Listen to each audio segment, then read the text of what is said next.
Welcome to the Word for 2021. Today we're in Exodus chapter 32 and the account of the golden calf. Now Moses has been up on the mountain with God as God was giving him the law for 40 days and 40 nights. During this time, the people then started to wonder whatever happened to Moses.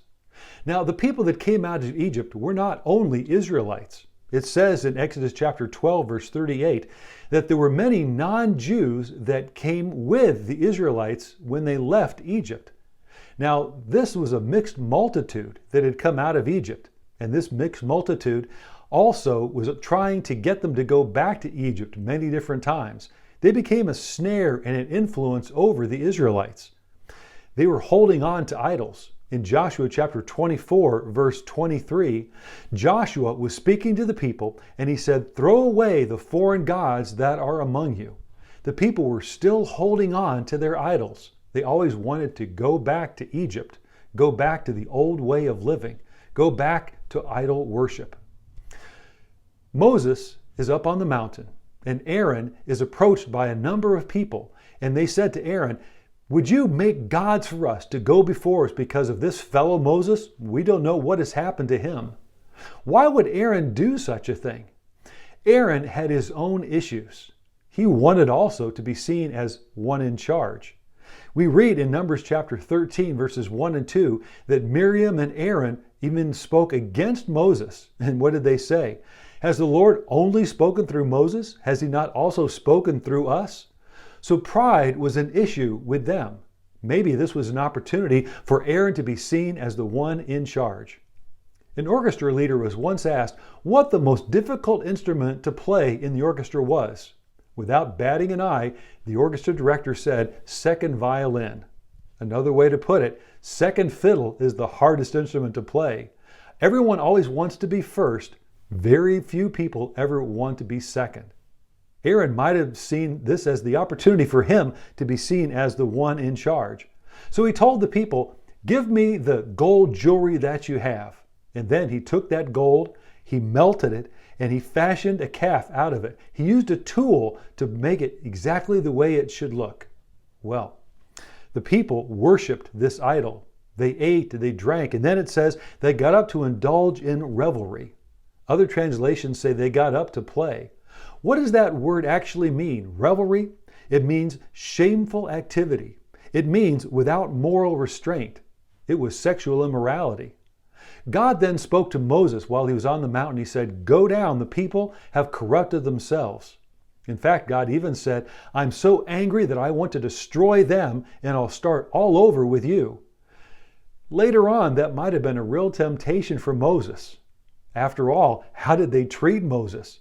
Starting all over might not have been such a bad thing. But that's not where Moses was.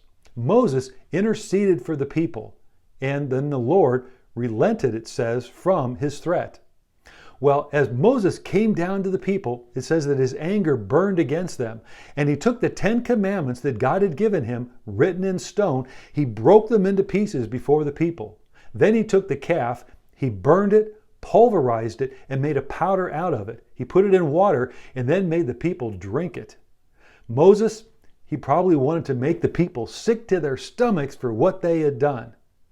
Then Moses turned to Aaron and he said, "What have you done?" Aaron, he said, "Well, the people came to me and they said, 'We don't know what's happened with this fellow Moses.' So they gave me their gold. I threw it in the fire and out came this calf." He was caught in sin. But instead of taking responsibility, he gave a ridiculous rationalization. He gave a ridiculous lie. The result, 3,000 men died.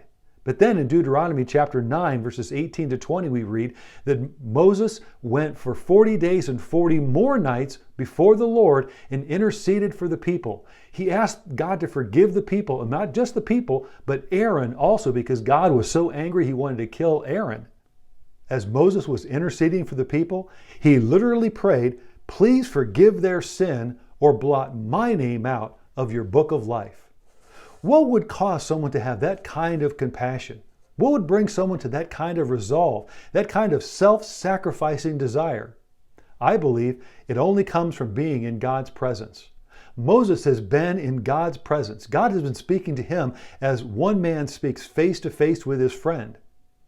Moses was able to pray in this way because he knew God's heart, and God had changed him because he had been in God's presence. True prayer is not trying to change God's mind, but true prayer changes us because we've been in God's presence. Chapter 32, it reveals the nature of what carnality will really bring about, where carnality will lead. But chapter 32 also reveals what a spiritual mind, the spiritual nature can do, and how it can transform someone to intercede and be self-sacrificing. Chapter 32, it's full of sin, but it's full of grace. Chapter 32, it shows the worst, but also the best, because someone was in God's presence. Thank you for joining the Word for 2021.